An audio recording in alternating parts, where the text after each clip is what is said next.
एकादशी म्हणजे काय? एकादशी हा संस्कृत शब्द असून त्याचा अर्थ 11वा दिवस असा होतो.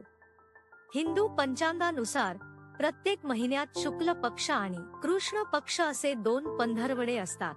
या दोन्ही पक्षांमधील 11व्या तिथीला एकादशी म्हटले जाते. हा दिवस पूर्णपणे भगवान श्रीहरी विष्णू यांना समर्पित आहे.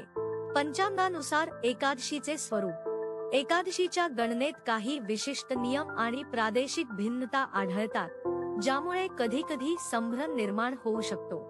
प्रादेशिक भिन्नता. उत्तर भारतात महिन्याची सुरुवात कृष्ण पक्षापासून होते, तर महाराष्ट्रात शुक्ल पक्षापासून. त्यामुळे महाराष्ट्रातील आषाढ महिन्यातील कृष्ण पक्षातील कामिका एकादशी ही उत्तर भारतात श्रावण महिन्यात गणली जाते. हा फरक फक्त कृष्ण पक्षातील एकादशीबाबत असतो. स्मार्त आणि भागवत एकादशी.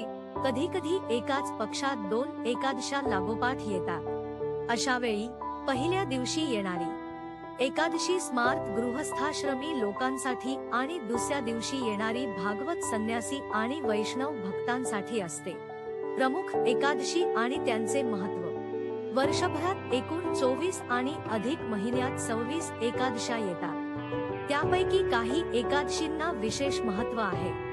आषाढ महिन्यातील शुक्ल पक्षातील एकादशीला देवशयनी किंवा महाराष्ट्रात प्रेमाने आषाढी एकादशी म्हणतात. या दिवशी भगवान विष्णू क्षीरसागरात योगनिद्रेत जातात अशी श्रद्धा आहे. महाराष्ट्रासाठी हा दिवस म्हणजे एक मोठा उत्सव असतो.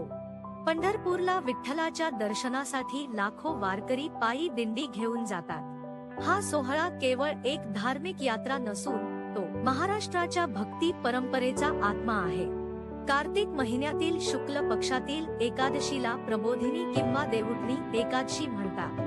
या दिवशी 4 महिन्यांच्या योगनिद्रेनंतर भगवान विष्णू जागे होतात आणि पुन्हा सृष्टीच्या पालनाचे कार्य हाती घेतात. आषाढी एकादशी पासून कार्तिकी एकादशी पर्यंतचा 4 महिन्यांचा काळ चातुर्मास म्हणून ओळखला जातो.